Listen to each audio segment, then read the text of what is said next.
U.S. swimmer Anita Alvarez was rescued by her coach on Wednesday after fainting in the pool at the FINA World Aquatic Championships in Hungary.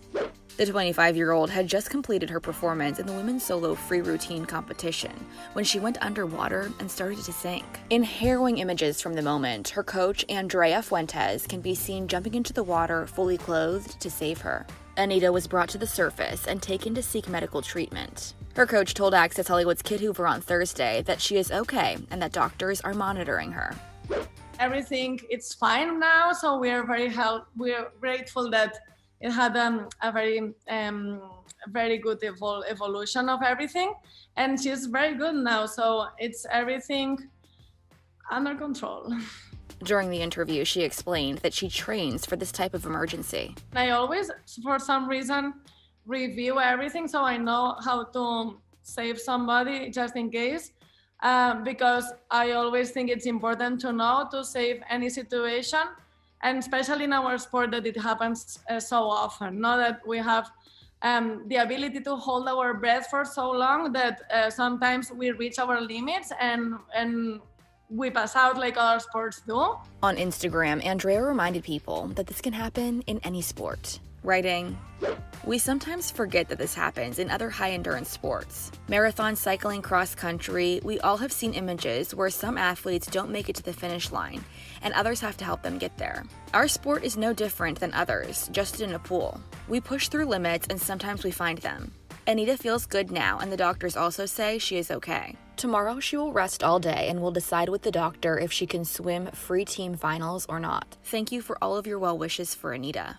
As of Thursday afternoon, it has yet to be decided if Anita will compete in the free team final on Friday. This isn't the first time the athlete has passed out while in the water. Last year, she had a similar incident happen at the Olympic qualifying event in Barcelona, where she was also rescued by Andrea.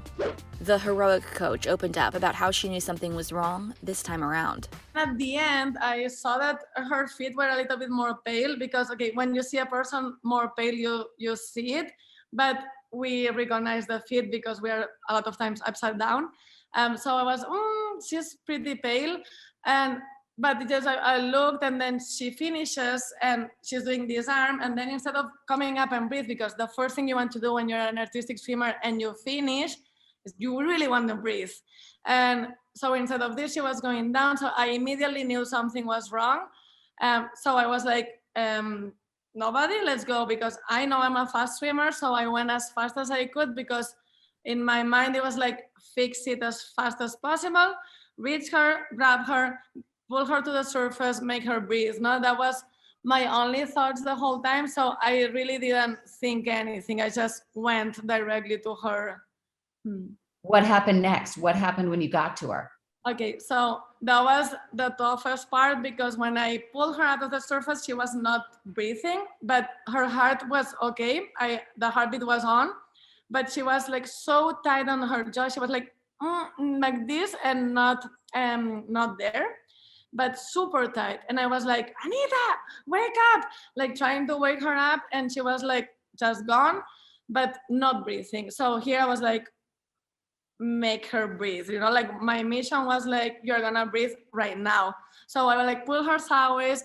I was like massaging the jaw because it was like really too tight, opening the mouth for her to throw the water out, but still not. So I was like just went to the wall as fast as I could and continued to put her sideways and calling her. Like at some point I was like really aggressive for her to wake up.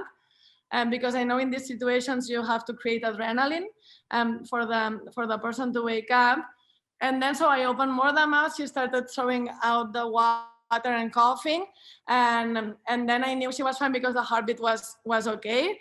And then just we arrived to the wall and she was still gone, but I knew she was good, But anyways, I wanted to put her sideways because in these cases, if there's more water, it's better to take her out than staying like this. So we went to the emergency room and everything. Like FINA was very good here because they checked everything super fast, and the organization committee had all the doctors and our team doctor also. So we were like checking oxygen levels, glucose, like sugar levels, the heart rate, pressure, everything was extremely good, no? So we knew it wasn't, but she was still a little bit gone. So at that point, they did, the organization committee did this action that you have to do when people is gone. It's like press the nail very, very hard. And it creates a painful moment, and it creates adrenaline and wakes you up.